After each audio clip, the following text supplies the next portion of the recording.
Good morning or good afternoon, members. It is Friday afternoon. It's 2:15, and I am glad to see so many people here. I want to let people know that it is Friday afternoon, and I know that there are members here that have travel ahead of them to get back to their districts and do the work they need to do this weekend.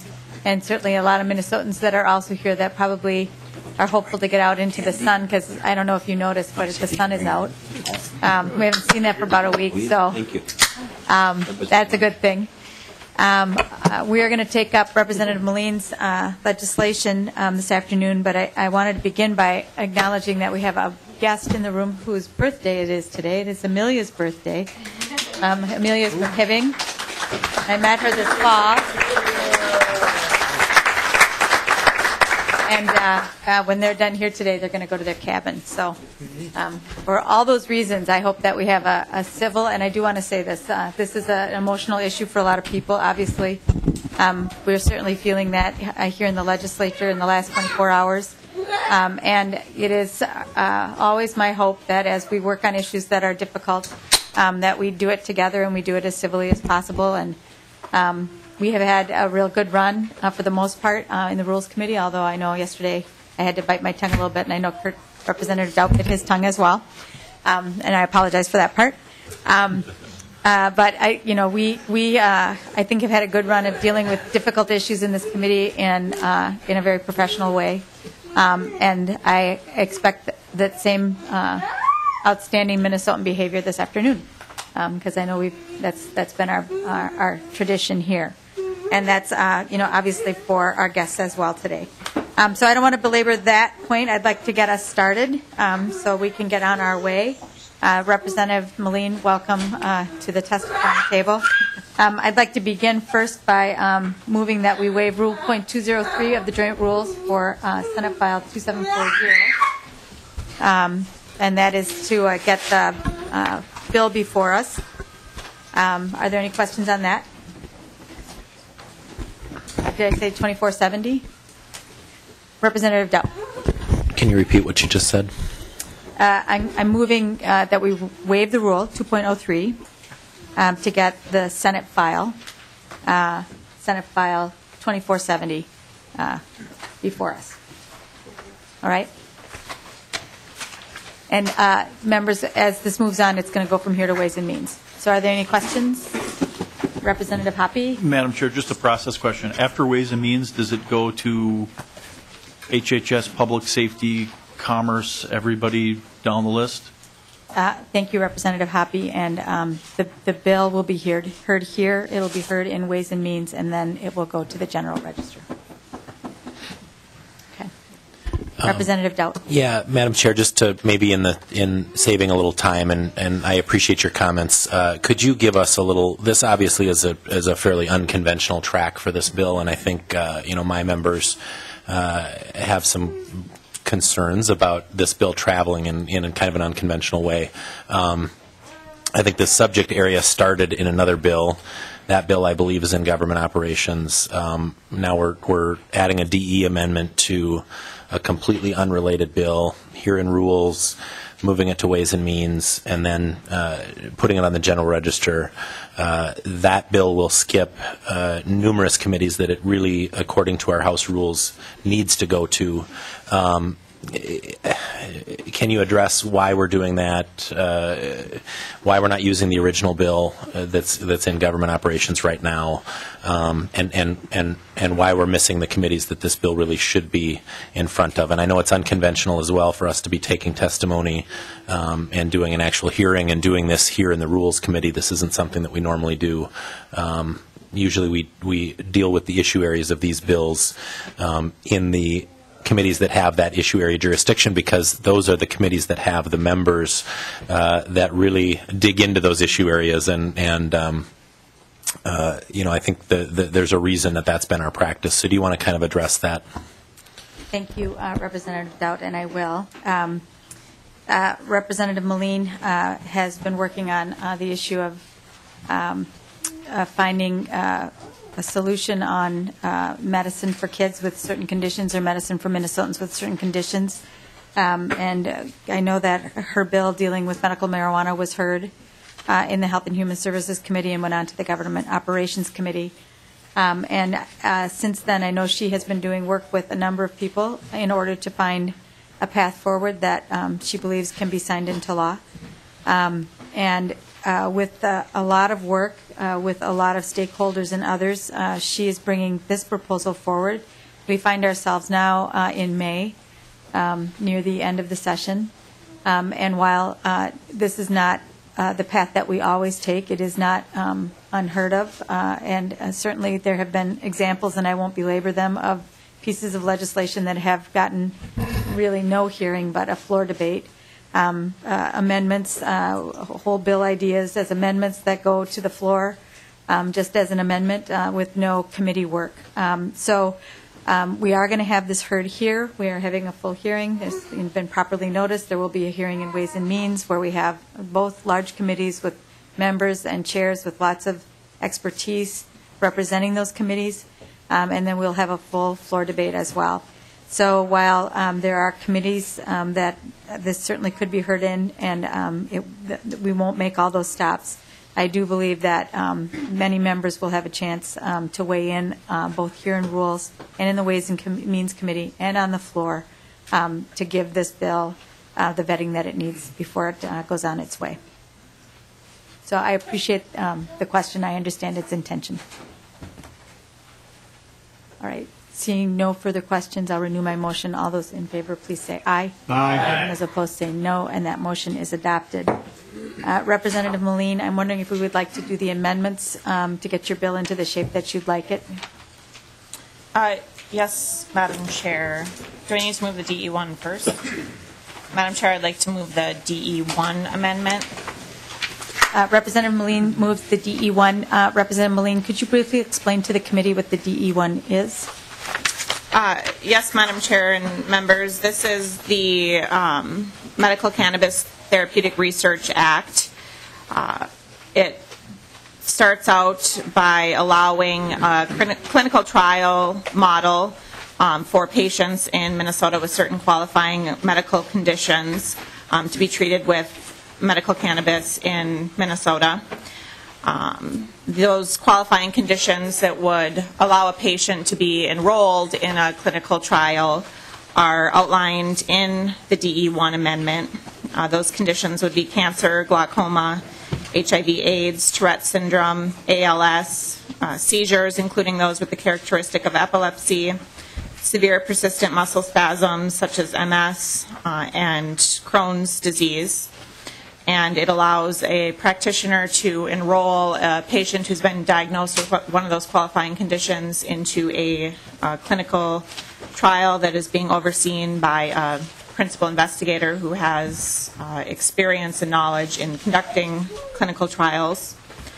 The way that the patients have the medical cannabis administered is through a couple different delivery methods, either a liquid or oil delivery method, pill delivery method, or a vaporized delivery method, so long as the vaporized delivery method is under in-person supervision of the practitioner. The contents of the medical cannabis have to be medically beneficial as determined by the person who's conducting the clinical trial. So the level of THC or CBD that would be found in the cannabis product has to be determined to be medically beneficial. And smoking of medical cannabis is specifically prohibited in the bill. And members, the bill allows for requires the Commissioner of Health to contract with a state-based manufacturer to provide the medical cannabis for the participants of the clinical trials. So it's a state-based sourcing, but a single-based manufacturer under some strict supervision of the health department. And all products have to be drug tested by a certified laboratory to determine the contents of the medical cannabis as recommended by the practitioner to be sure that it is the contents that are medically beneficial for that qualifying condition. This proposal doesn't contain any grow your own provisions or dispensaries, which is what we heard of a lot in the original bill. This just allows for the one state-based manufacturer under the purview of the Department of Health. The bill also allows for a oversight task force committee that's made up of 2 members of the House, 2 members of the Senate, 4 patient members, including 2 parents, 4 members of healthcare providers, 4 members representing the law enforcement community, 4 members representing substance abuse treatment, and then the commissioners of health, human services, and public safety. Those task force members are required to look at the overall research and impact of the clinical trials and report back to the legislature a couple different times, once in 2016 and then a final assessment in 2019. Members, there's also an appropriation in the DE1 amendment that allows for $1.1 million a year for the clinical trials themselves, for the principal investigator who conducts the clinical trials. The way that we set up the bill was more than one principal investigator can contract with the state. So, for example, if there's one clinic that wants to study just seizure disorders, they have the opportunity to do the clinical trial just for seizure disorders. If there's another principal investigator that wants to do the glaucoma study, they have the ability to contract with the state to do the glaucoma study.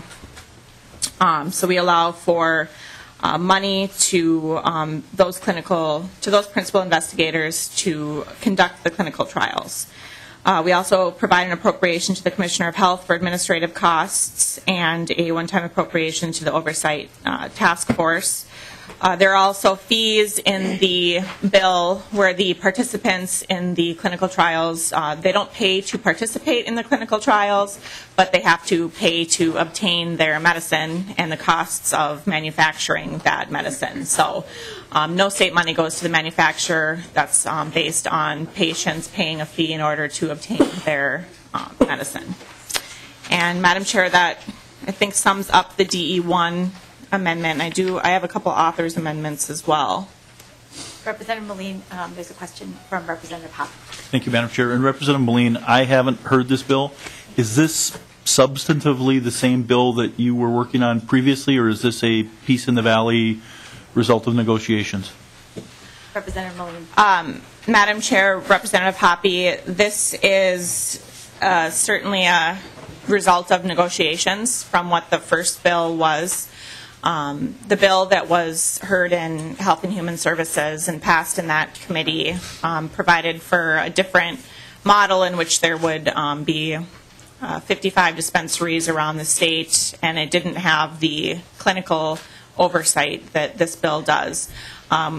We have been in negotiations with law enforcement throughout the interim and session to address some of their public safety concerns, and although they are opposed to the other bill, they've taken a position of neutrality on this proposal. Thank you. And Representative Hoppe. thank you, Madam Chair. And I appreciate that, Representative Melin, because I haven't heard this. And kind of following up on where Representative Doubt was going earlier, as a I don't know, probably not the longest Rules Committee member here, but one of them, just from a process perspective, not arguing either way on the merits of the bill, I think from a rules perspective, as a committee, I would put in a pitch for not having testimony, running through the amendments, and moving it on. Just from a process perspective, that would be my opinion. Not that you asked, but I sense that you were about to, Madam Chair. Madam Chair. Thank you, Representative Hoppe. Representative Melin. Madam Chair and Representative Hoppe, although this is a very different approach, it's a more scaled down approach. So a lot of the portions of this bill, all the qualifying medical conditions that were in the bill were in the original bill that was heard and passed. The delivery methods were in the original bill that was heard and passed. The fact that you have to have a practitioner basically recommend your use of medical cannabis was in the original bill. So, a lot of the pieces that are in this DE1 amendment, were heard in committee in the original bill. So I just wanted to be clear on that point. Representative Hoppe. Thank you, Madam Chair. Quick follow-up. And Representative Melin, I appreciate your efforts in working on negotiating this, and I'm not taking a position for or against the bill. I'm just thinking about this from a Rules Committee process. We typically have fairly short meetings. We move bills along. We don't usually hear testimony. That's my only argument here. I admire you for doing what you've done with negotiating and working with law enforcement and the governor's office. I think that's what we should be doing in the legislative process. I'm just thinking from this committee's perspective and that perspective only. I was personally just curious because I hadn't heard it. I didn't know if this was a completely new deal or some of the same. So thank you. And thanks, Representative Hoppe. I do think that for a number of people, that obviously this issue is important, and we do have some people that have come from out of town.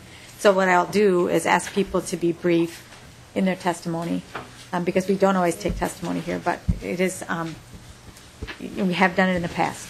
So we'll just ask that we be brief and focused. Representative Norton, Representative Anderson, Representative Pepin. Thank you, Madam Chair. Just a quick question.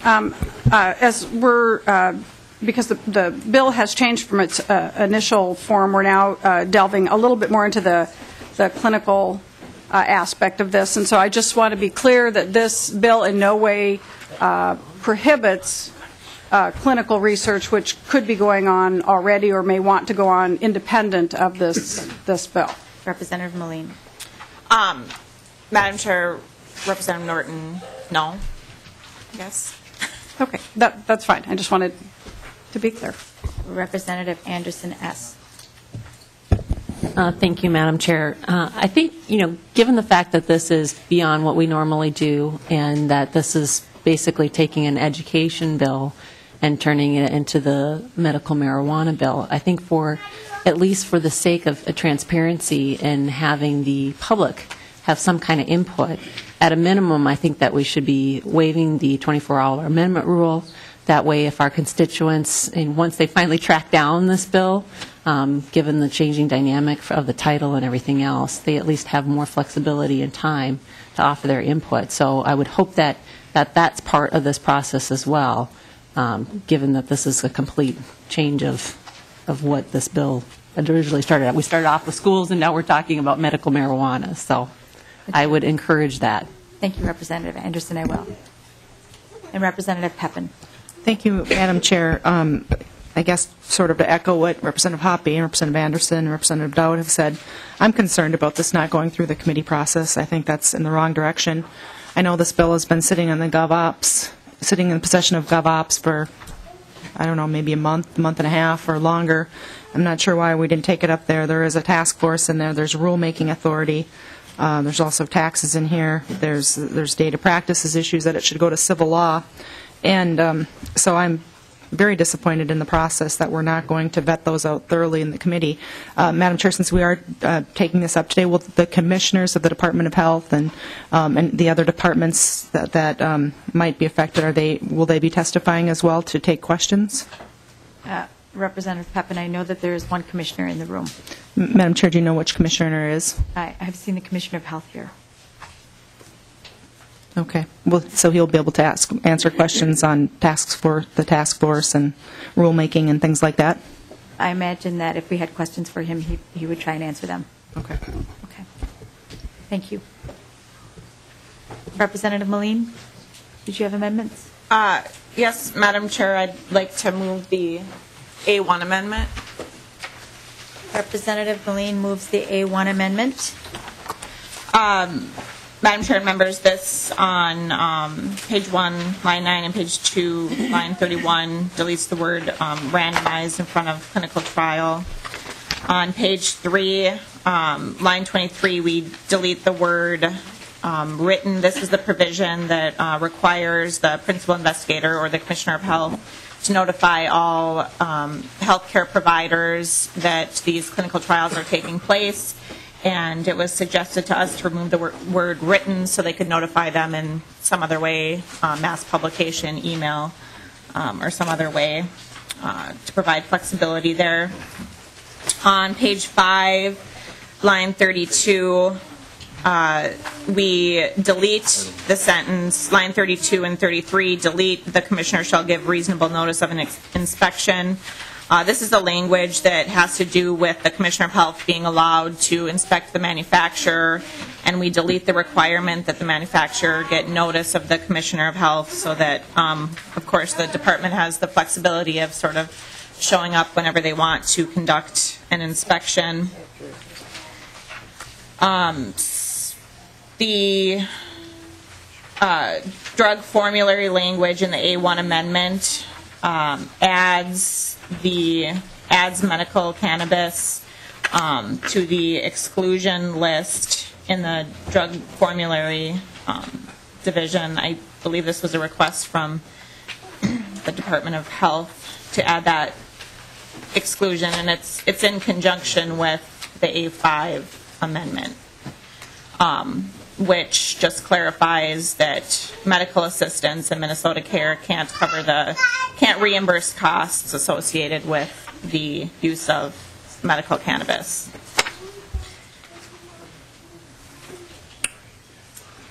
Do you want me to move all the amendments at once, or? Actually, Representative Melin, before we move the A1, I think it would be important for us to vote on the DE one. Okay. Okay. So I would like to renew my motion. Representative Melin renews her motion on the DE1. Are there any questions? Seeing no questions, all those in favor, please say aye. Aye. And those opposed say no. And that motion is adopted. Representative Melin has the A1 before us, which she's explained. Are there questions to the A1? Representative Loon. Thank you, Madam Chair. I'm sorry, Representative Melin. Can't see you. I'm not, familiar with all of the procedures and processes for establishing a clinical trial, but I do seem to recall that generally they are randomized, and you are deleting that. Can you explain how then the protocol for a clinical trial is this highly unusual? Madam Chair, Representative Loon, from my understanding, we were deleting that word because there is a provision in the bill that allows for children under 18 to opt out of the placebo. That was important for a lot of parents. We already have some Minnesota families that have moved to Colorado and are already treating their kids with medical cannabis, so their fear was to, they want to move back to Minnesota, but to, face the possibility of having to remove their child from the medicine out there and then moving them back to Minnesota, and then they could be put on a placebo, greatly concerned them. So we allowed for an opt-out provision for kids under 18 to opt out of that placebo phase. So because of that, we didn't think it was accurate to say randomized. Representative Loon. Thank you, Madam Chair. So, Representative Melin, so for individuals over the age of 18, would that be randomized for those individuals? So would the opt-out only be for children? Representative Melin. Madam Chair, Representative Loon, yes, that's correct. Thank you, Madam Chair. Are there any other questions? Seeing no further questions, then Representative Melin renews her motion on the A1. All those in favor, please say aye. Aye. And those opposed say no, and that motion is adopted. Representative Melin. Thank you, Madam Chair and members. I'd like to move the A5 amendment, which I just spoke to briefly, but it just clarifies that medical assistance and Minnesota Care cannot reimburse an enrollee or provider for costs associated with medical use of marijuana. Representative Portman. Thank you, Madam Chair. I know we just adopted the DE. Now are we doing the A1 and then the A5? Representative Melin, Representative Portman, we did the DE1, the A1, and we're now on the A5. Okay. Thank you, Madam Chair. Are there questions on the A5? Seeing no questions, all those in favor, please say aye. Aye. Those opposed, say no, and that motion is adopted. Representative Melin. Thank you, Madam Chair and members. I'd like to move the A4 amendment. Representative Melin moves the A4. Would you explain it briefly, Representative Melin? Yes, Madam Chair and members, the A4 amendment clarifies, under the language of the bill, we have the clinical investigator who is, as I explained, usually your practitioner, distributing the properly labeled medical cannabis products to the patients. We're inserting language that says, or provide the patient with information and instructions on obtaining the properly labeled medical cannabis from a qualified employee of the principal investigator, who again is contracted with the Department of Health with the responsibility of distributing the medical cannabis. And the reason we're adding that language is it came to our attention that there are some issues with physicians specifically directly dispensing medication to patients. And so because of that, we're allowing them the opportunity to explain to their patient how to obtain that medicine as opposed to directly dispensing the medicine to the patient. Are there questions? Seeing no questions, all those in favor of the A4 amendment, please say aye. Aye. And those opposed, no, and that motion is adopted. Representative Melin? Thank you, Madam Chair and members. And the A6 amendment I would like to move, Madam Chair. And the A6 amendment on page 8 deletes the exemption from taxes portion of the DE1 amendment. That entire paragraph, that came at the request of the tax chair. Representative Melin has moved the A8. Are there questions? I'm sorry, Representative Melin has moved the A6. Seeing no questions, all those in favor, please say aye. Aye. And those opposed, say no, and that motion is adopted. And we have one more amendment, and that is the A7.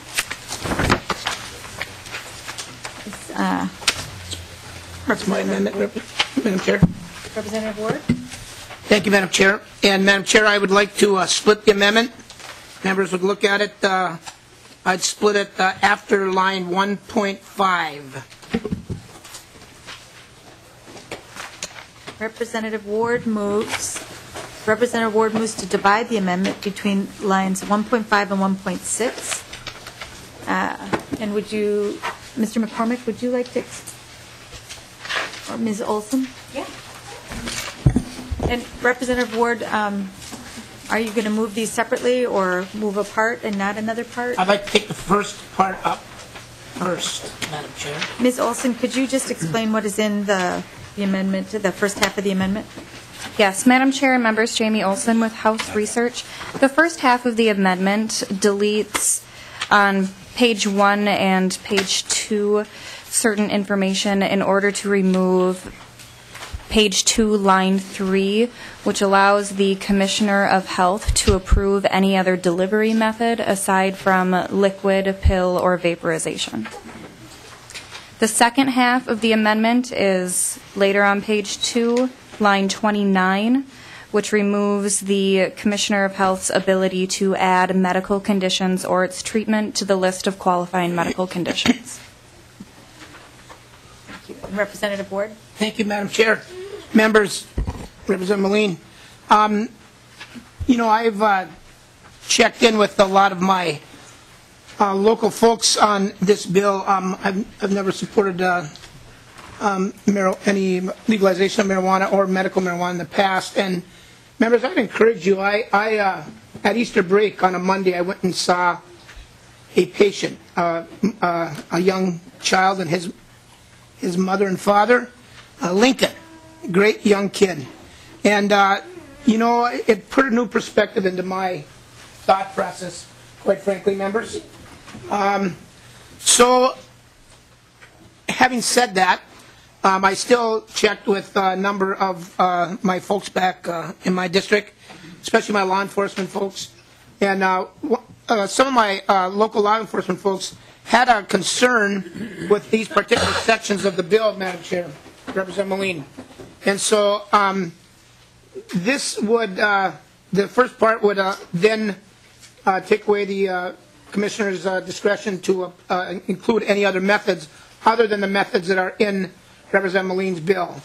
And that would, this would eliminate some of the concern of some local law enforcement people as well. Madam Chair, members, Representative Melin. So I would offer, I would ask your support for the amendment. Representative Melin?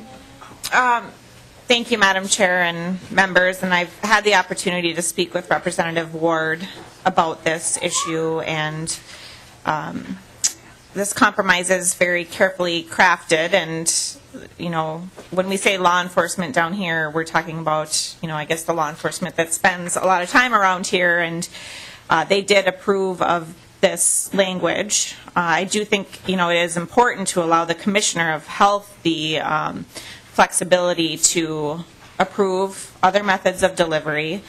But I also realize that when we use broad terms, such as law enforcement, we sometimes realize that back home, maybe the opinions of people back home aren't, the opinions of people that are working around the legislative process.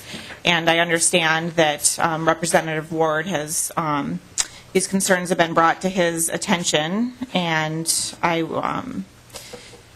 would ask members to adopt the first portion of the Representative Ward amendment so that he can address the concerns of his constituents. Are there any other questions? Representative Lesh. Thank you, Madam Chair. So I've not been heavily engaged in this discussion recently on this point, and so is there anyone from law enforcement who is here who can explain why they have a concern over how the medicine is administered? Because I don't get that. Maybe I missed something in the newspaper. Well, Representative Lesh, I think that the primary concern that I've heard expressed in the discussions that I have been a part of is largely with smoking. And I've heard that expressed not only from law enforcement, but from health officials and members of the legislature. And so I think right now, as I understand it, and Representative Melin, you can correct me if I'm wrong, that this proposal allows for oil and pill and vapor. And those delivery methods are the primary methods used for delivery outside of smoking. Madam Chair, yes, that's correct. Representative Black. Madam Chair, can I ask for someone? Well, maybe I should ask. No, I won't ask that probably.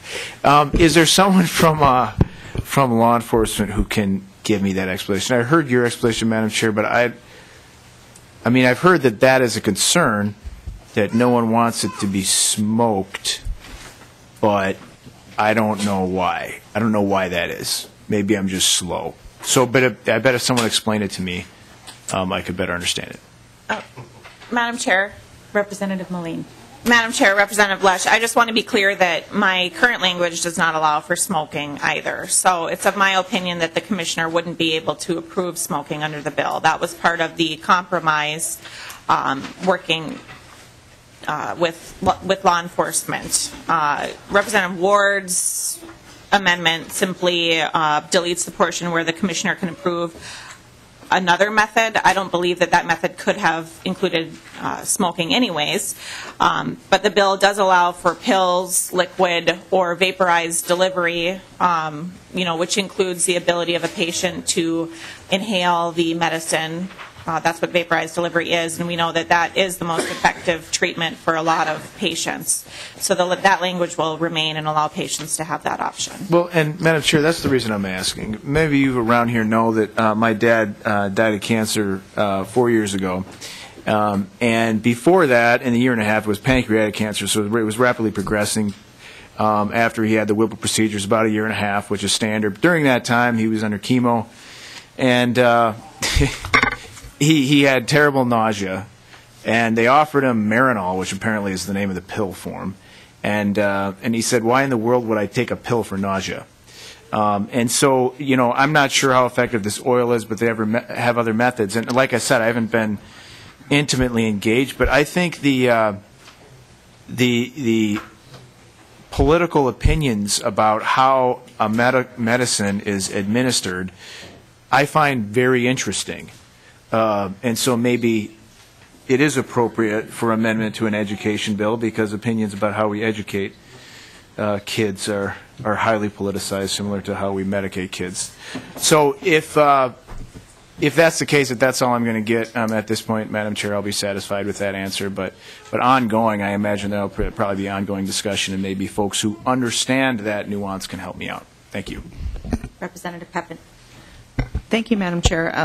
This amendment, I think, is an appropriate time to talk with perhaps the commissioner that's here. I'm not, or maybe I should ask Mr. McCormick, I'm not sure. But to me, line 2.1 and 2.3 could be a contradiction. One says vaporized delivery method, which does not include smoking, but then 2.3 says any other method approved by the commissioner, which I'm not sure which one would supersede. So if there were a commissioner that wanted to, and the commissioner that's currently there may or may not be there next January, I'm not sure, Mr. McCormick, if one trumps the other, and I'm not sure that, Mr. McCormick, you're probably the right staff person, but if you could explain how the rulemaking process would work. Would the commissioner be required to go through, which rulemaking process would the commissioner be required to go through?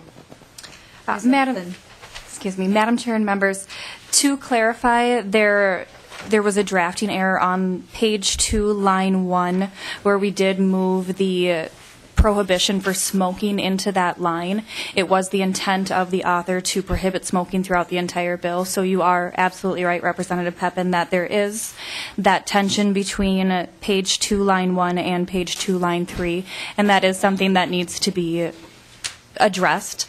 And as far as the rulemaking process goes, there is no rulemaking prescribed in this draft. Representative Pepin. Thank you, Madam Chair. Well, since there is a conflict, it seems only natural then we would support the Ward amendment because there's a conflict here, and somebody would have to determine, because this saying any other medical or any other method approved by the commissioner means that the commissioner could potentially approve smoking. And so I think that we need to decide as a committee, and we can't let both of them go forward. So I think this is a natural amendment that we should put on. And then the rulemaking process, the fact that it's not in here, I don't know if there's a default rulemaking process. We just had a rulemaking process that basically let agencies do pretty much anything they want without legislative approval and without hearing notice for people if they had questions or concerns or problems with the process. So if I know that maybe Mr. Shepard would be a really good person to ask about this, but I doubt if he's still here. But what would be the default rulemaking? How would citizens, if they had concerns with the process and the commissioner's ability to do what he or she wanted, how would citizens weigh in on that? What would be what would be the notice requirements, the time requirements? Would there be signatures required? Is it expedited? Is it a good cause exemption? What is the default? Do you know? Mr. McCormick. Madam Chair, members, there is no rulemaking in this bill as it's all been approved. And so there would be no default rulemaking process. The letter of the law as written would be complied with by the Commissioner. Representative Pepin. Thank you, Madam Chair. And Mr. McCormick, then, am I to read this to believe that one person in the state of Minnesota, without having to have approval from the legislature, the governor, one citizen, a doctor, anything, under this bill as it stands, one person who's appointed by the governor of the state would get to decide whether or not to allow medicinal marijuana in Minnesota? Madam Chair, members, the decision to allow or not allow medical marijuana in Minnesota is going to be basically the legislatures and the governor. And if the bill is passed into law and signed by the governor, then the statutes here are legal and enforceable. Thank you, Mr. McCormick. Ms. Olson, Representative Pepin. So if the legislature were to approve this bill, we would give then carte blanche authority for the commissioner to put medicinal marijuana, if he or she so chose, as part of this clinical trial. Mr. McCormick, it looks like, I'm trying to find kind of the end date here. It looks like that there's an expiration of the task force. It says the task force on medical cannabis therapeutic research expires on June 30th, 2019, or upon the conclusion of the clinical trial, whichever is later. So I don't see a sunset on clinical trials. So it looks like the clinical trials, which is an interesting term for it, is ongoing. So it looks like to me like one person, whoever the commissioner is, gets to decide if we're going to allow treating medical conditions that are listed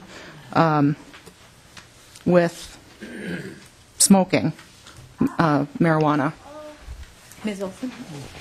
Madam Chair, Representative Pepin, the bill itself is what would be allowing the treatment with medical cannabis, so it would be the passing of the bill that would allow the clinical trials to go forward. The bill as it stands right now would allow the commissioner to add different methods of delivery of the medical cannabis, but it would not change that medical cannabis was being used in clinical trials, and it would also allow the commissioner, as it stands, to add other medical conditions to the list of qualifying conditions, but it would not detract from the list that already exists.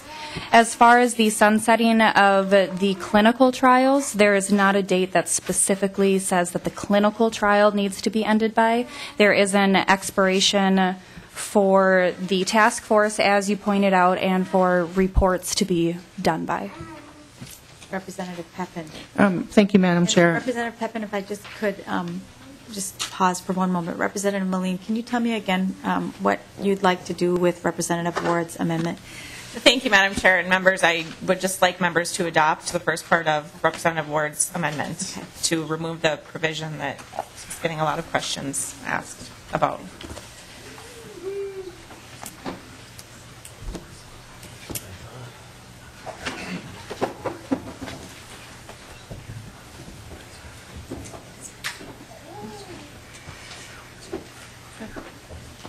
Are there further questions? Representative Hansen. Thank you, Madam. Madam Chair, I can consult with our staff privately on that question, if you'd like. However you'd like to proceed. Thanks. Okay. Thank you, Madam Chair. Representative Hansen. I just had a clarifying question, not on the rulemaking. But, so other method approved by the Commissioner, I think during our lives we've seen a lot of changes with things, so like the development of the patch, or we have a whole medical device industry with pumps or stents, other types of things. So would those be precluded with the Ward amendment?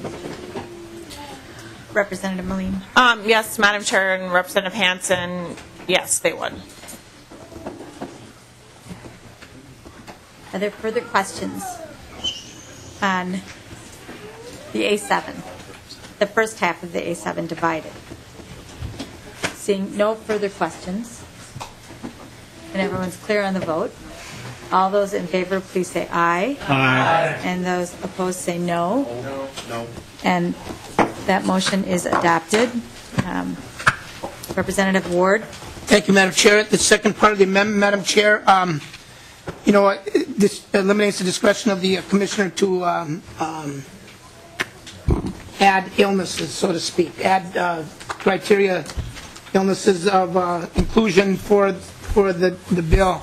And so the more I thought about it, actually I checked with my little friend Lincoln's parents, and unfortunately, as I talked to the Representative Melin about this, he's one of the, he may qualify. We've talked about that, Representative Melin, but he may not as well. So, the more I thought about it, members, the more I think, you know what, I'm going to withdraw this because I don't want to eliminate the possible help for perhaps others. And so I'm going to withdraw this portion of the amendment with the understanding that going forward, we need to address that concern. So I'm going to withdraw the second part of the amendment. Representative Ward withdraws the second half of his amendment. Representative Norton. Thank you, Madam Chair. And I asked a simple question earlier, and Representative Melin answered it the way I thought she would, but I think as we've just had this discussion again about the clinical trials, and there's nothing in the state currently that disallows clinical trials from occurring. And so we're talking about when there's a deadline to clinical trials, they can still be going on outside of this piece of legislation. And so I just want to be clear that no matter what we put in here for this particular bill, if a research facility chooses to go forward with clinical trials on THC or some other method, they can still do so.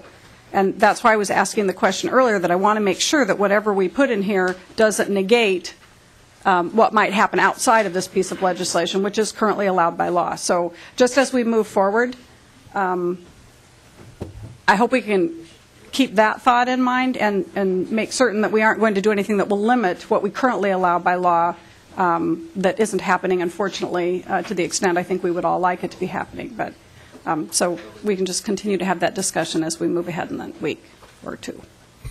Thank you, Representative Norton. Do you have any further amendments? No, Madam Chair. So the bill is in the order that the author would like it.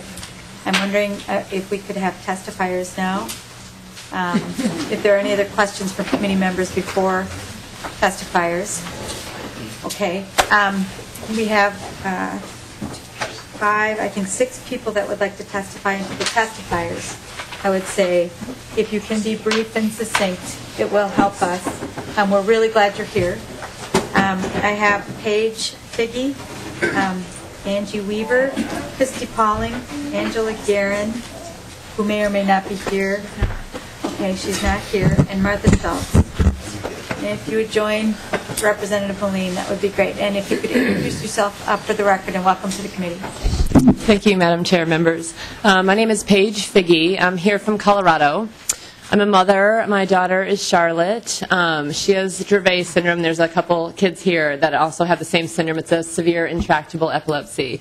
2.5 years ago, we ran out of medical options. We pursued a strain of cannabis, high in cannabidiol, low in THC, a non-psychoactive strain of cannabis.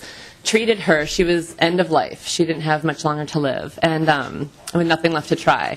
And it worked. And it was sort of this miracle story. And there's this big following nationwide, worldwide, around this backdoor research, I guess I'd call it, because we didn't go through FDA trials and because we couldn't. And I know that there are some happening, but it's extremely difficult, the red tape, to study this plant. So they named the strain after her. It's Charlotte's Web. We run a nonprofit in Colorado supporting the people growing this medicine, supporting the parents moving that are leaving Minnesota to move to Colorado to get access to this medicine. So I'm just here to explain my role in the company. Explain what I'm supporting these parents, whatever they're asking for to get access to this plant, I'm in support of, because I'm a success story, and I'm seeing hundreds of these children in Colorado, a success story. So what we're seeing is an 85% efficacy rate on pediatric intractable epilepsy. 85% of the children trying this medicine have a 50 to 100% seizure reduction. So it's just, I think what we'll see very soon here is that it's just the next epilepsy treatment. It needs to be studied, and that's always been my drive, is to have good science on this, because there is so much red tape. I am very much in support of what is happening in Minnesota to back that. It is going to take a long time, so what our organization is doing is we're doing the research ourselves, the double-blind placebo clinical trials in South America, so that we can have access to faster data. We're retrospectively studying these patients. We're doing prospective studies. We have the world's top epilepsy researchers paired with us as our leading these trials. So what we do in Colorado in the meantime is we support the patients that are moving there for medicine. We keep the price at a nonprofit price point that doesn't go above 5 cents a milligram. It's lab tested. We have our own Pfizer chemist, our own laboratory, and then that's not good enough. So we actually send the medicine out that they order and to a third-party lab. So we get an objective, blind third-party laboratory checking the medicine. And so we're kind of setting the standard for this whole industry and this medicine because we're seeing it's working, because we have demand. I think our wait list is 10,000 pediatric patients right now worldwide. We're represented. 50 states have moved to Colorado. 43 countries are on the waiting list. And we need to expand access to this. And so I'm just offering our organization to our transparency. So if you have questions or want to look in or ask what we're doing or look at our data, I just want to make that available to you. The rules and regulations in Colorado are pretty stringent for medical marijuana, and we have the people who've written the law and who've worked with the regulation are available as well. They've been there and done that, and they can offer their expertise. If you're stuck in the law enforcement side of things, you can run this in a very cautious way where it's highly regulated. So, for example, our grows are inside. Our medical marijuana grows are indoors under glass greenhouses, and they're video surveillance, 24-hour video surveillance, laser, security. So there's a person there 24 hours a day. Things like that we haven't written into the law, but we have done this not only because it's from a law enforcement perspective that we want to keep this from being abused, this particular strain of plant that we grow, and we grow many, but this is 80% of our production is Charlotte's Web. We want to keep it protected.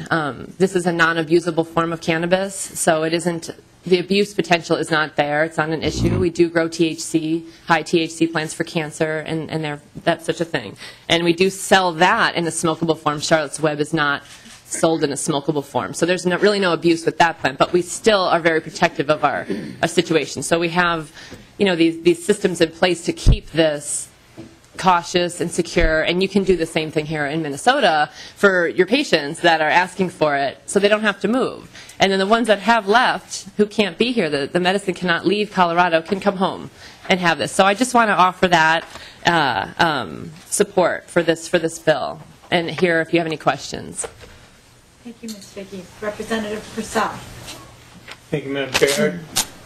The various combinations, chemical combinations, patent protected now that you have? We have trademarked it, we have patented the process, and we're trying to patent the plant profile because we keep it extremely consistent. The patients, this is a seizure drug, you can't stop and start, you can't run out, and you cannot change the consistency. So we're working on it. It's a long process, but we've begun that process. Are there other questions? Madam Chair, Representative Melin. I just wanted to provide some comments regarding, because I often get asked, well, Charlotte's Web has been such a success and they have a waiting list of 10,000. I know a couple hundred of those are from Minnesota. I know there's people in the room that are on the waiting list to get this medicine in Colorado. So I often get asked, well, why can't we just bring that medicine here to Minnesota? And what I respond is I wish that we could do that. But federal law prohibits us from getting that medicine to Minnesota, which is why we carefully crafted this bill to allow it to be manufactured in Minnesota. I mean, it's absolutely necessary to have a successful medical cannabis program to be able to grow it in the state. So, if we lived in the perfect world, we wouldn't have to have 10,000 kids on a waiting list, and we'd be able to get that medicine to the states or countries where it needs to go. But unfortunately, that is not possible under federal law, which is why we are establishing a separate program here in Minnesota. But I think, I would encourage members to, read the story of Charlotte's Web and what they have had successes with in Colorado as far as not only seizure reduction in these kids, but these kids are actually regaining some cognitive skills that they had lost as a result of the amount of seizures they were having, bringing back their ability to speak and ride bike and play. And, I think those are some pretty miraculous results that, these kids have not obviously seen with traditional pharmaceuticals. And so, if members have time to look into some of that on their own, I think that they would be surprised with some of the results that they're having.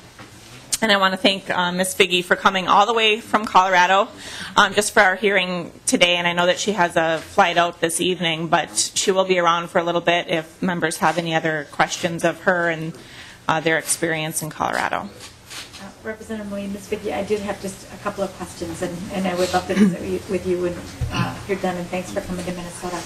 I am wondering if you can talk just a little bit more about the lab aspect that you were talking about, and with respect to the quality control in terms of the medication, its dosage, and if you could just walk us through that, Sure. that would be helpful. Thank you, Madam Chair.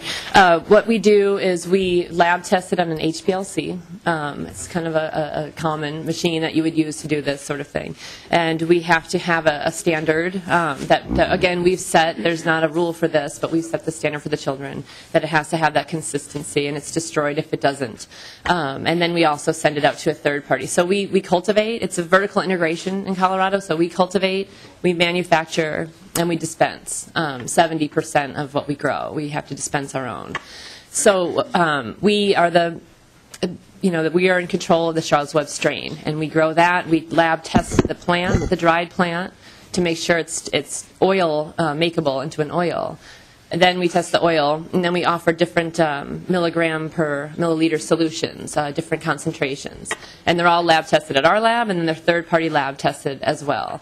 The dosing protocol, it's actually the same dosing protocol that I came up with when Charlotte was the first child in the state of Colorado to do this. The first young child. And we just, I looked at research, we came up with the dosing protocol, doctor supported, research supported, and it's still the same dosing protocol that parents are finding that works. And everyone fits into this bell curve of therapeutic range of milligrams. And we base the doses on milligrams per pound, body weight per day. And we're not doctors, so we're not prescribing this or we're not running a clinical trial in Colorado. We can't do that. But we are making a suggestion saying this is what is working. And we're finding that the children fall into a therapeutic milligram per pound range. It's backed up by the studies happening right now with GW Pharmaceuticals. It's backed up by the research and published medical articles for decades. And we're tracking that patient base with our doctors that are following us right now, and more are coming on board. We have the backing of the epilepsy foundations and neurologists, and so it's a working therapy. The safety of this is well documented. It's a well documented safety profile of this plant. In 5,000 years of use, we haven't seen an overdose, and so we need to learn more about this. The patients that I'm speaking to are kids that aren't going to live probably to adulthood. I don't mean to be insensitive, but these are kids that don't have many options. This isn't a gateway drug for these patients. This is actually, for my daughter, it was an exit drug. It got her off of all of her pharmaceuticals, possibly the first Dravet kid on the planet to be this long pharmaceutical-free, 2.5 years almost now. So we are very cautious. We're very consistent. We want the research. We are in it for a nonprofit. And I think that's just the way it needs to be done. What the patients do when they come in, they start in with our nonprofit. They don't walk into the store and perhaps their medicine is there that day. They order it, and they are guaranteed they will not run out of medicine once they start with us. We'd rather have that system and a wait list than a potential running out of a seizure drug. So we're very, very cautious, mainly because the people, the volunteers like myself who are running this are mothers of children, and we have a bar that is much higher. So we're somewhere in between a pharmaceutical company and an herbal supplement, like a food supplement, and we treat it that way. I just have one more question for you, and that is, how is Charlotte? She's amazing. She's off oxygen. She's off her feeding tube. This is a child who was like 1 month old, catatonic, seizing every 20 minutes. She has 1 or 2 a month, 99.9% seizure control for over 2 years. And she can walk again, she can talk again. And she has a twin sister, so she has her life back again. They are friends again. And it's been shocking. It's noteworthy. It's worth fighting for. It's a medical treatment. This information was not reaching me before. We're a conservative family. My husband was military, and he's in Afghanistan right now, actually. And it's the medical marijuana industry was not reaching me as a medicine. I was seeing the abuse. And it really turned my mind around to see my child wake up from this catatonic state. And now I'm out here advocating. I never in a million years had thought I'd be sitting here at a marijuana hearing, but it works. And these are parents who don't even go on vacation. They don't go on their Make-A-Wish trips. These kids are too sensitive to even be in this room right now. And it's worth fighting for, and that's why they're here. And Representative Purcell, and then we're going to hear from the families as well. Just a point of clarification, I thought I heard the acronym High Performance Liquid Chromatography was your methodology and your instrumentation, eh? That's correct. Representative Norton? Yes, thank you very much for your testimony, and it's quite compelling, and I'm very appreciative for all the work you've put into this. One of the things that seems missing from your bill, Representative Melin, I hate to even mention this because I know you've worked so hard to get it where it is right now, is an issue that has come up, which is the federal government is still a barrier for the states. And so I guess I would like to suggest that perhaps, if it's appropriate, that someone who works on language might put something in here that the Department of Health lobby is not the right word, but write a letter to the federal level encouraging them to lift the restrictions. It's, rather than just waiting and hoping it happens, let's ask them to do it. So I would just suggest as you move ahead, you might add that in here. Thank you. Representative Hansen. Thank you, Madam Chair, for the indulgence. And it seems to me, listening to the testimony, and I think I heard you mention 2 or 3 times you were a nonprofit. Is that correct? So it seems what you're talking about is the democratization of care to the public, rather than having this be about money and delivering of medicine, the suite of chemicals and chemistry that's approved for patients, that this is something that you were able to do on your own for your child, and that you're not alone. And that seems to be the kind of the crux of the issue here. We have the federal government that will not allow certain things, and we're debating whether we as the state should allow certain things. But a key thing that you've told me is that you're a nonprofit. So I would say that your motives are pure.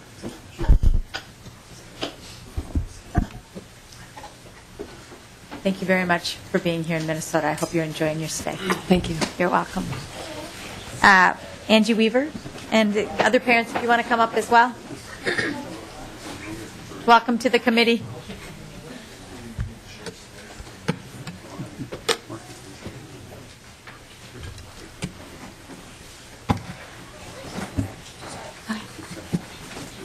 Thank you, Madam Chair and members. So I had several pages I was going to read to you, but I listened to you and you said it's Friday, it's Amelia's birthday, and you would like me to be brief. Thank you. My daughter Amelia, my name is Angie Weaver. This is my husband Josh Weaver and our daughter Amelia. Amelia has Dravet syndrome, which Paige just shared about. It was awesome to listen to her tell me that story and how well her daughter is doing. But as a mother, seeing where Amelia is at right now, it breaks my heart because we live in Minnesota. Amelia is denied what Charlotte has. Since age 4, Amelia's lost the ability to talk. She's lost the ability at times to eat and walk.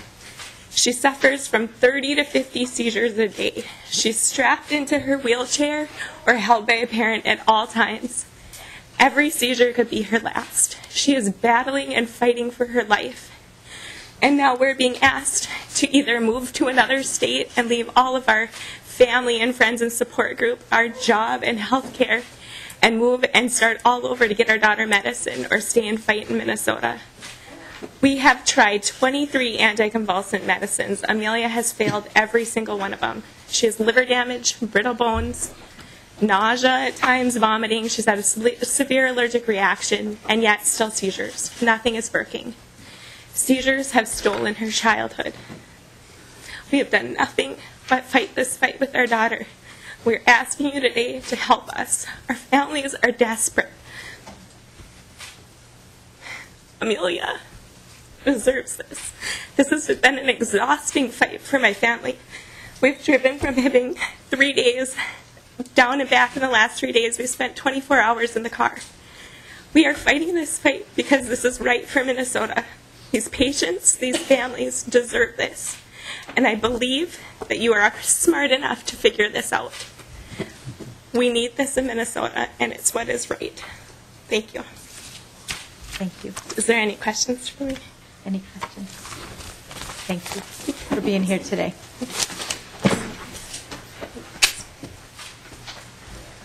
Thanks for making so many trips. The Paulings, welcome to the committee.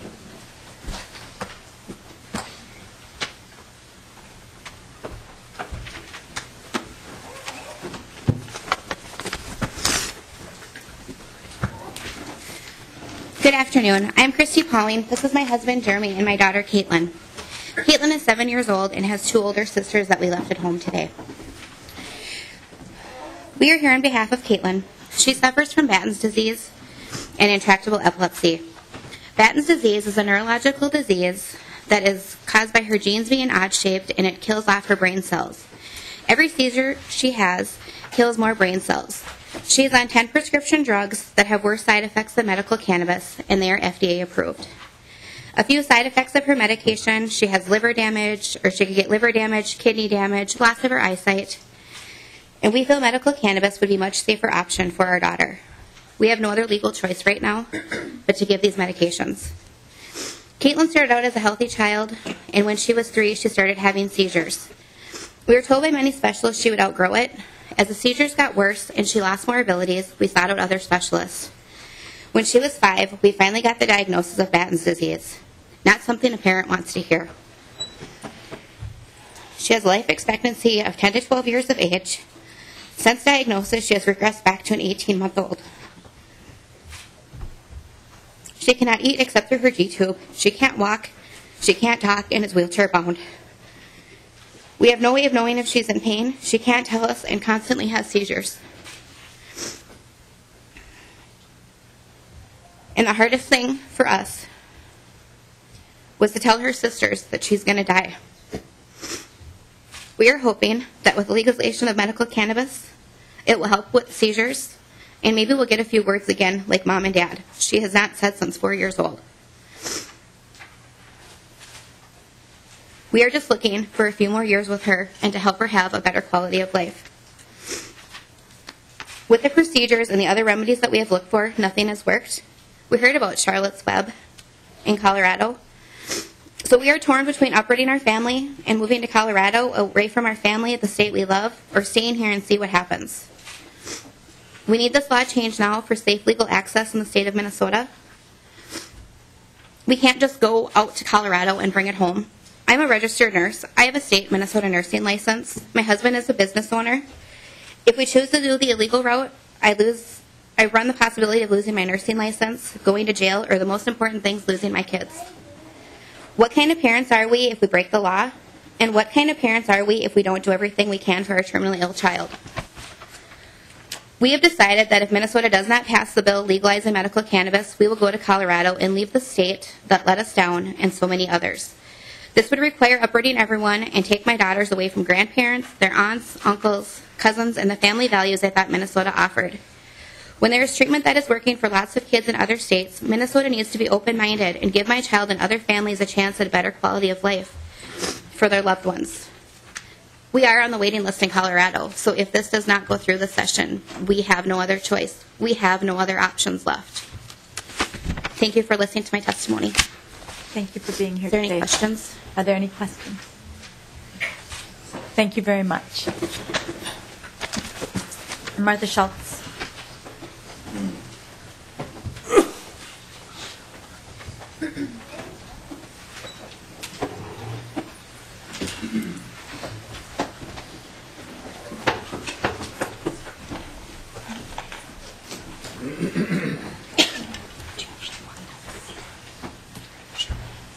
Welcome to the committee. Good afternoon, Madam Chair and committee members. Hello, my name is Martha Schultz. My sister Maria would be here to testify today. However, she is currently living in Colorado with her 7-year-old daughter. The pictures are being handed around, and my 7-year-old niece, Greta. They are living there in order to legally access Charlotte's Web, as Paige described, which is a safe and legal liquid form of medical cannabis that Greta takes mixed in with her food 3 times a day. This medical cannabis has been such a miracle for Greta, but since it is not legal in the state of Minnesota, their family made the tough decision to split their family and move to Colorado. Greta and Maria moved to Colorado while Greta's father, Mark, and 2 older sisters, Emma and Laura, again, as you'll see in those photos, ages 13 and 10, live at their home on their family farm in Clinton, Minnesota. Greta started seizing at 5 months of age, was diagnosed with infantile spasms at 7 months, and her condition has further deteriorated into a Lennox-Gastaut syndrome, which is a severe form of epilepsy in which Greta has to endure multiple types of seizures each day and also has severe developmental delay. Mark and Maria have done everything they possibly can to help control Greta's seizures and epilepsy over the past 7 years. To date, Greta has failed over 15 different epilepsy medications, 2 strict specialized diets, and even brain surgery. This past summer, after much research and prayer, Mark, Maria, Emma, and Laura decided that moving part of their family to Colorado was necessary to give Greta the greatest shot at seizure freedom. Greta's longtime epilepsy physician from St. Paul even supported them going to Colorado, as he knew that Greta had run out of options to treat her epilepsy. So they went to Colorado, purchased a home, went through the rigorous process of getting Greta approved for medical cannabis, and were finally able to start Charlotte's Web on November 12, 2013. Since starting the medical cannabis, Greta has enjoyed a nearly 80% decrease in her seizure activity, has been able to get off 3 of the 5 pharmaceuticals she was taking, and most importantly, she started doing things like she has never been able to do before, such as being able to hold a spoon and bring it to her mouth. Greta's teachers in Colorado have been so impressed by her progress that they have increased her time in the mainstream classroom each day. We're also super excited that she recently started giving kisses again. As a parent, I don't know who wouldn't enjoy this the most. An ability that her epilepsy and her medications have taken from her from over 3 years ago, but now that is back too. Such amazing progress has been made with giving medical cannabis that Greta is taking. So why in the world can't this family be back together, be able to give Greta the medicine that she needs while in the comforts of her home, with her family around her, here in Minnesota? Bringing the cannabis back to Minnesota would risk a federal felony conviction, child endangerment, and Minnesota state misdemeanor conviction. Maria, a registered nurse, would also risk losing her master's and bachelor's license in nursing, in addition to possibly losing the access to Charlotte's Web, which is the only treatment that has helped decrease Greta's seizures. This risk is just too great. Greta absolutely adores being with her family, especially with her sisters, and this is something she's only been able to do 18 out of the past 170 days while living in Colorado. Maria and Greta are not only separated from Mark, Emma, and Laura, but also from grandparents, aunts and uncles, cousins, and lots of family friends back in their community. It would be illegal for her to come back to Minnesota, even if it was for a short time. This is just not right, and it sure is not fair. The medical cannabis that Greta is taking in Colorado does not and would never give anyone a high because of the extremely low amount of THC that is in the cannabis she takes. It is safer than any prescription medication she has been on over the past 7 years, but they can't legally bring it here or even access it in their home state of Minnesota. The best medical treatment that Greta has ever had, and it is illegal in our state. This is so unfair and so wrong. You have been elected to serve the people of this great state of Minnesota, and you have the power today to help change this law in Minnesota. For our family's sake and for the sake of so many others who are suffering, please, please pass this bill today and help bring Greta and Maria back home. Thank you for your time and your consideration. Any questions? Thank you. Are there any questions? Thank you very much for being here today. Thank you. You're welcome.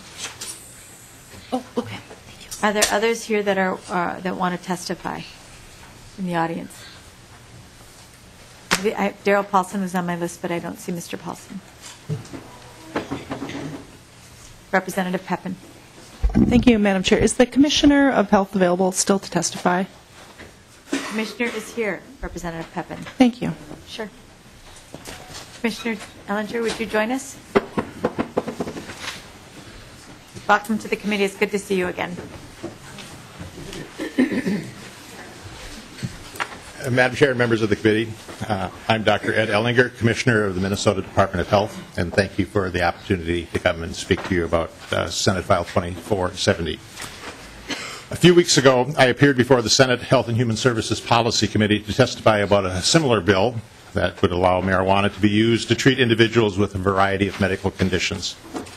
As I said at that time, I share the overall goal of those seeking passage of this bill. I'm interested in finding a way to use the powerful chemicals of the marijuana plant to help people who are suffering. From both a professional, I'm a pediatrician and health commissioner, and from a personal experience with a wife who needs personal care attendance, I know how difficult it can be to watch a loved one struggle with major illness. That's why I appreciate the thoughtful work and attempts by the author to revise her bill.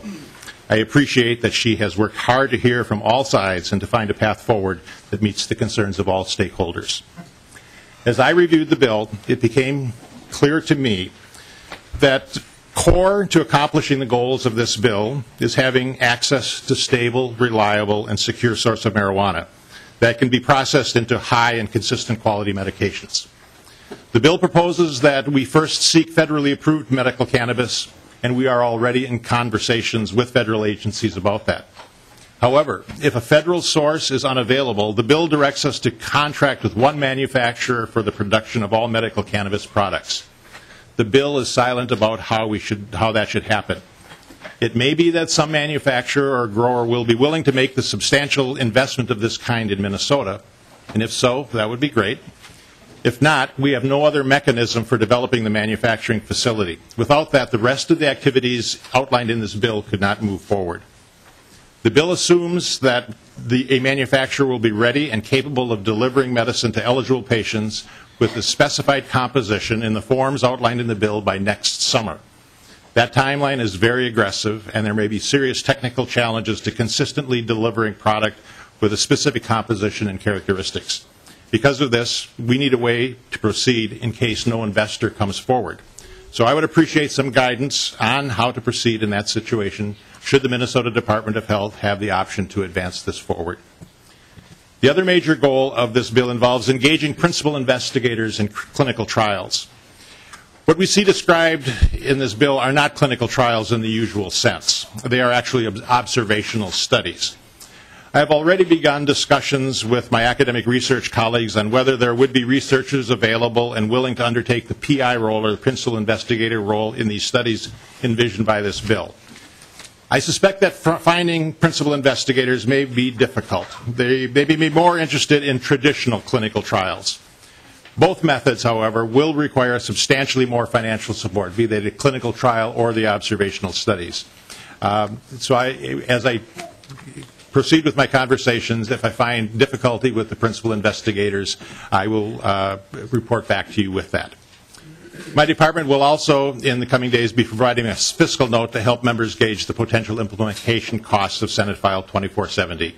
So I look forward to working with you on this approach to getting cannabis products to people who may benefit from their properties. Thank you very much. And Commissioner, I want to thank you and the staff from the Department of Health for your technical assistance thus far and your continued support in our efforts to find a path forward. My deep request to you. I've been grateful to the Department of Health, the Department of Human Services, and the Department of Public Safety for your technical guidance. And if we're to find a solution that we can send to the governor, we're going to need the continued support and guidance and wisdom that you're going to be able to provide for us. So I'm grateful that you're here today. I'm grateful for your openness, and I look forward to our continued work together. Thank you. Are there questions for the Commissioner? Representative Pepin. Thank you, Madam Chair. And Commissioner, thank you for being here. I appreciate your perspective. And one of my concerns with the bill is that it's difficult for me to determine whether to support this or not to support this when it hasn't gone through the committee process. It's skipped several of the committees. One of the committees I sit on deals with rulemaking.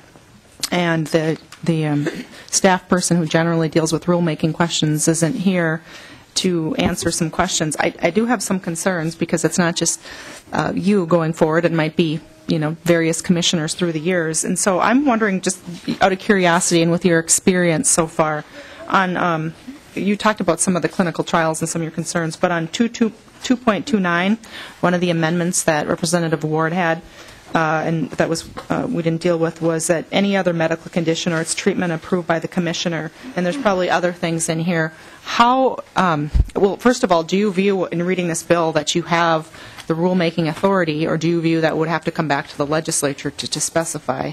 And then if you do have rulemaking authority, how would you go about determining what other medical conditions to add? Commissioner? Madam Chair, Representative Pepin. I do see that there will be a need for rules in this. There are lots of questions, and there's no provision in this for rulemaking. So we would really look for direction from the legislature on how to promulgate those rules. So there will be some need for that. And as far as other qualifying conditions, I think a lot of this has come forward because there was a demonstration that people had been benefiting from the use of cannabis, and there may be other conditions that come forward that should be addressed and looked at as potentially being included in that list. But I think there would be some rules necessary for how to proceed in doing that. Representative Pepin. Thank you, Madam Chair. And Commissioner, I think that that's important too. Usually in bills that come through the Government Operations Committee, it specifies whether it's the normal rulemaking process, if it's a good cause exemption, expedited, and usually, my recollection is it usually says one way or the other, so it seems like there should be some amendment or something that goes in here that specifies the rule process. Representative Melin, would you be willing for me to work with Mr. Shepard, or Mr. McCormick, maybe you can comment on this, but Mr. Shepard generally deals with this, just to at least specify and to give some comfort language on exactly what the rulemaking process is, since this is such a, I think it's important that before we vote on this on the House floor, we know exactly, since this could be, ongoing, and there seems to be no sunset on the clinical trials, we don't know how each different agent or the commissioner through the years will approach this. And so, as he said, he's looking for guidance. And so I'm wondering if you'd consider working with, or having me work with Mr. Shepard to at least put a provision in here in rulemaking so that we would know what the process is, especially in light of the bill that we heard earlier. We're not really sure if this is something that's going to be, that's going to have the usual number of, there's a certain number of days and there's a certain number of hearing requirements. And I would give me a lot more comfort language, because again, I'm kind of on the fence on this bill, to be honest, and I think if it would have had more time to go through all the committees, it would have been good. But in the very least, I think that there should be rules, so there's the commissioner and the future commissioners will know if there were to make changes in any of these things, what the legislature is expecting for the process. Thank you, Madam Chair, and Representative Pepin. You are certainly welcome to work on language with Mr. Shepard or the Department of Health, or anyone that you think could provide some beneficial guidance on any rulemaking aspects, and I would be happy to take a look at it before our next committee stop or before the floor. Representative Pepin. Thank you, Madam Chair. Maybe I'll touch base with you online, but I don't, to be honest, I don't want to spend the time, spend hours and hours. I think it's very important that we, and I'm not even suggesting, I'm not even going to say which rules that I think it shouldn't go through expedited rulemaking. But this is unclear at all what the rules should be, and I think it's only fair for the Department of Health. And so I would hope that you'd be willing to put something in, even if it's not a rule, the rules process that I would go through. So I guess if you could provide a little bit more direction, if you're willing to put some reference in, because, frankly, it's very unclear here as to what the process would be. And I think the commissioner is right that it should go through the rulemaking, and that this should go to the rulemaking process. But since it doesn't say anything in here, my concern, and we can check this out later, but my concern is that if it's not going through the rulemaking process, then it's up to the legislature to direct exactly which medical conditions. And so I feel really uncomfortable because I don't think it's clear at all in here, and I don't want to spend the time to do it if you're not going to accept it. I don't know, maybe other members could speak speak. I'm not even suggesting which is the best rulemaking process. I just think it has to be clear. Is this something where it's going to go through the rulemaking process, or is this something where the legislature is going to make a determination? I think it has to be one way or the other, but others can speak on it, I guess, if they want. Representative Hansen? Thank you, Madam Chair. And Commissioner, you had mentioned about lack of a source as a potential stumbling block, lack of a source of material as a stumbling block. And I'm asking if you've had any communication with the University of Minnesota. I mean, we have a number of agricultural research facilities around the state. There is, if it was in the public domain, in terms of the source, I would think there you'd have the not-for-profit, the lack of patenting, the open source issues that could be done in a secure environment, but also be done with the public benefit of providing for the clinical trials. Has there been any communication with the University of Minnesota? Commissioner?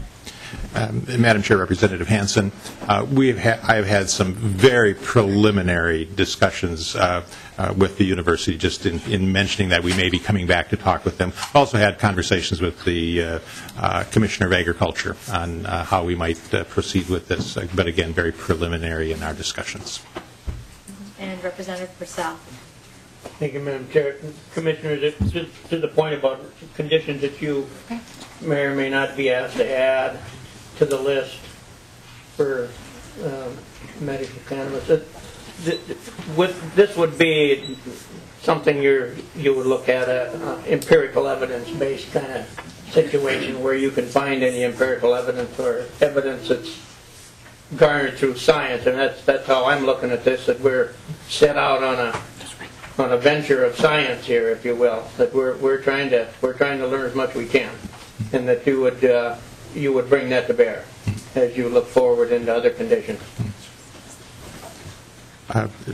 Members and Representative Purcell, as Ms. Figge said, we need a lot more research. We need a lot more data. And this is one of the reasons why we've been advocating that we need to really look at the components of cannabis and how we can really put it into the medical armamentarium to make it part of what good clinical medical care is all about. And certainly as we see what's going on around the country, we will learn more information. The federal government is doing multiple clinical trials on cannabis in a variety of settings. We'll be learning from that. And if this goes forward, I hope we will learn some other pieces of information that we can make as part of that. I am a physician. I like to have evidence-based practice.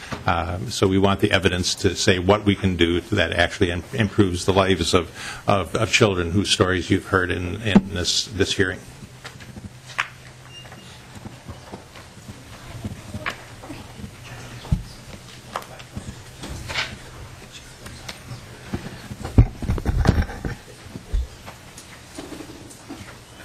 Are there other questions for the Commissioner? Thank you very much for making a visit. It's nice to see you. Happy Friday afternoon.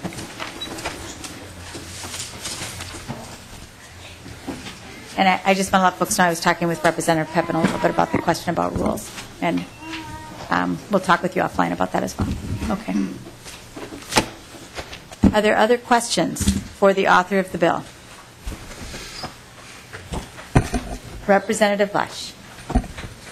Thank you, Madam Chair. And Representative Melin, you probably know that in past sessions, I have been an opponent of moving in this direction for medical marijuana for the state of Minnesota. And most of the time my reasons, and this was prior to the time my dad got sick, but most of the time my reasons were because in my experience as a prosecutor for the city of St. Paul, I do ride-alongs, and it seems like small amounts were never really much of an issue for most of the cops that I knew.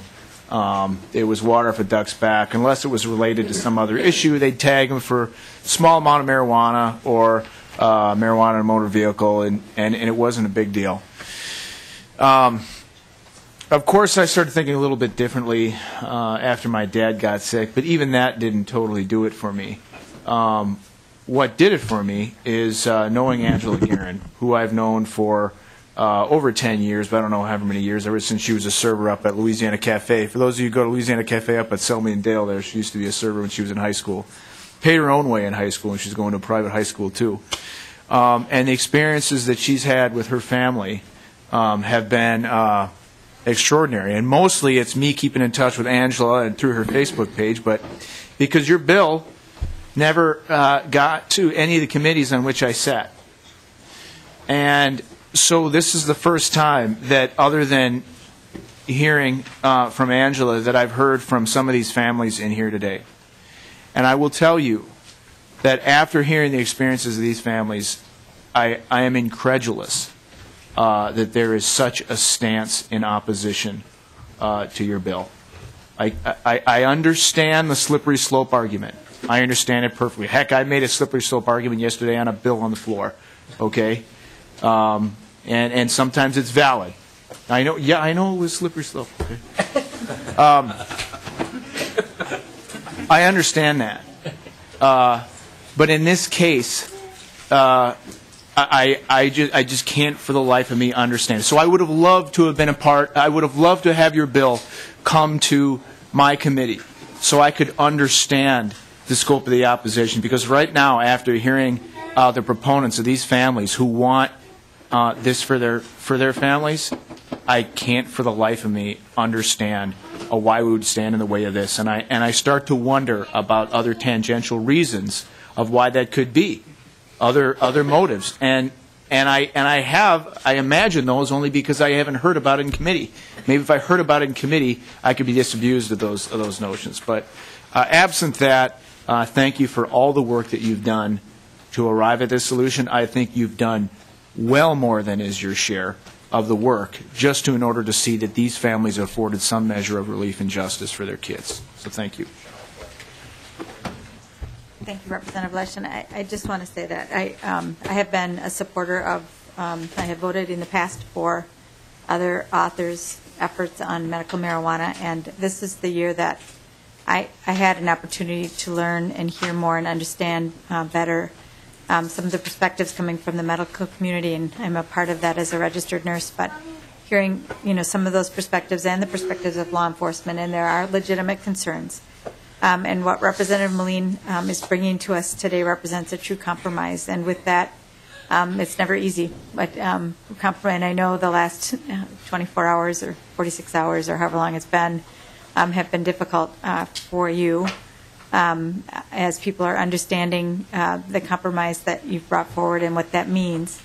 But I think it was Angie who said it best, in that she said this yesterday and talked again today about Amelia not having to wait any further, not wait any longer for some relief. And, I do think there's a very compelling reason for us to consider this legislation, obviously, and that's why we're here today. We are working hard to find that sweet spot, right? Of a path forward that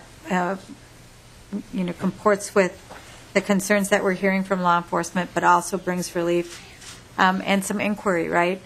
Some inquiry and some learning from this, whether it's a clinical trial or an observational research. I think there's value in learning, and I'm grateful that Ms. Figge was here today to talk about the research that is ongoing, the randomized double-blind research that's happening around the preparation that they have discovered and they are producing. So I want to let people know that Representative Melin has been working, has already begun to address concerns that have emerged since this her bill was released yesterday, and that work will continue. And I am grateful for the help from anyone who is willing to give it to us to make sure that we can get this into the best shape that it can. I know Representative Molin's intent is to get medication to people who are suffering, and that's been your driver all along. And I think you told a good story here today. And so I want to thank you for that and for the work that you've been doing, and really for everybody who's helped us to get to this place, whether an opponent or not. I think everybody's perspective has helped us to get to this place today. Are there any other questions? Representative Dowd. Thank you, Madam Chair. Representative Pepin raised some points that I think are very valid about that language on 2.29, and I hope, we've been trying to debate whether to offer the second half of the amendment that was withdrawn or re-offer it and have a discussion about. I think there are some problems with that language, and I know we spoke offline here just briefly about needing to do some work on that. But I think, we won't offer that second half of the amendment and have that discussion as long as we can get a commitment from you that we're willing to work on that language, because the intent here is I think you can see the intent, but I don't know that it's clear on how that would be carried out. So, and I think a longer discussion and a better discussion is probably deserved on that language, because there are quite a few questions surrounding that. So I'm hoping, and maybe the author would care to weigh in on that again. Representative Melin. Madam Chair, and Representative Dowd and Representative Pepin, I would certainly be willing to look at whatever it is you bring forward. To me, it is important to allow flexibility to add other medical conditions in the future. And I actually think these kids are the perfect example of why. When this bill was passed and vetoed in 2009, at that time we had no idea that seizures responded to the treatment of medical cannabis. And that condition was not prescribed in that legislation in 2009. And so as we move forward, and there are 21 states with legalized medical marijuana, and as we discover that more conditions are responding to that sort of treatment, I think, allowing there to be conditions added is important. The rulemaking process generally concerns me because of the length of time it takes to promulgate those rules. And, you can be looking at 18 months to 2 years. And so I would rather have it, I guess, prescribed in statute how that process might work. So maybe moving forward, adding some clarity, would not be out of the question. I just want to be careful that we're not tying the hands too much of the department. Representative Dowd. Thank you, Madam Chair and Representative Melin. I think, and I think that's just the issue. The one line, I think, leaves some questions open. So, and I think there probably are some other options, maybe an expedited rulemaking process or something, but probably should be better defined. But I think maybe we'll save that discussion, have it offline, and this one has at least a couple more. I know this isn't a conventional path that this is traveling, but maybe at one of the next stops we can address that particular line a little closer. And I just want to say, too, I don't get to hear a lot of bills in committee because I don't sit on any committees, but I do appreciate the work that you have done, and I know you've spent a lot of time and effort working on this issue, so I do appreciate that. Representative Norton. Thank you, Madam Speaker. Well, Representative Melin, we've talked a little bit. In the past, I have not been a supporter of some of the bills that have been brought forward because of what was in the bill, not because I didn't want to provide relief. I think this pleases me. I think it's where I had kind of been poking you earlier this year, and I know we exchanged some texts. I've never been not supportive of medical cannabis, the use of it. I just, I have also lived in a family and have watched addiction. And so it is really hard in my job and in my personal family to look at addiction and know that I couldn't be responsible for opening the door further to access for youth in particular. So that's been the part of the bill that's bothered me all along, and the growing of plants in backyards or basements, the easy access, and the smoking. And your bill has addressed all of those concerns, and I'm thrilled that there's we're on the brink of doing something here in the state of Minnesota.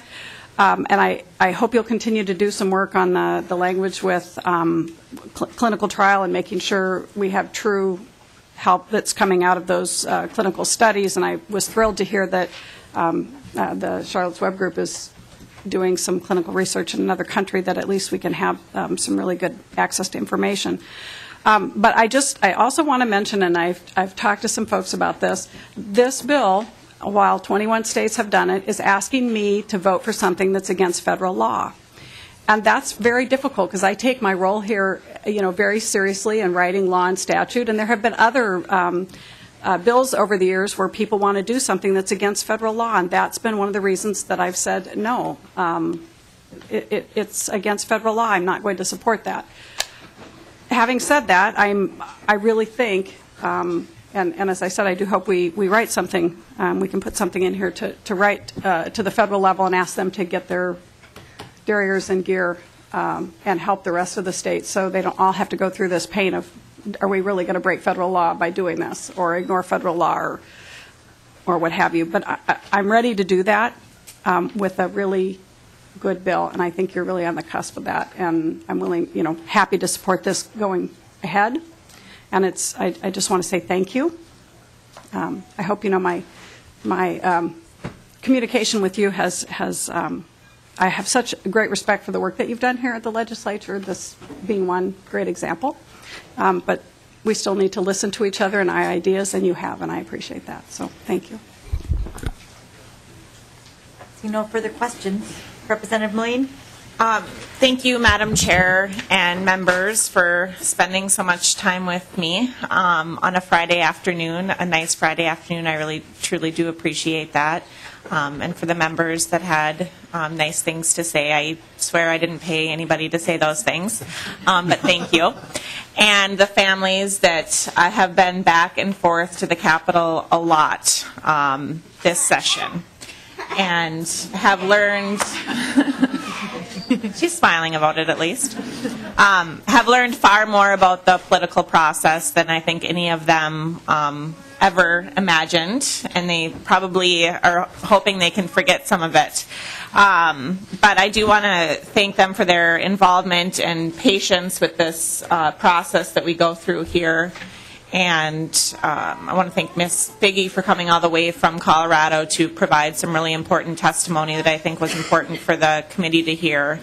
And, this isn't the last stop. I am, certainly open to suggestions and adjustments to make sure that we do have the best bill possible when it hits the House floor. So I'm more than willing to work with members on that. And with that, Madam Chair, I would appreciate the support of members on 2470 as amended.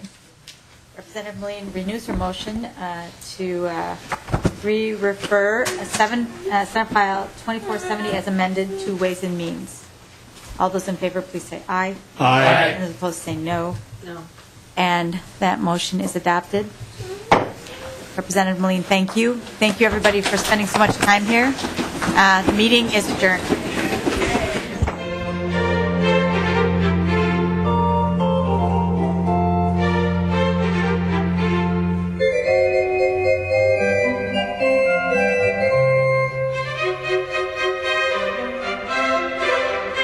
Thank you.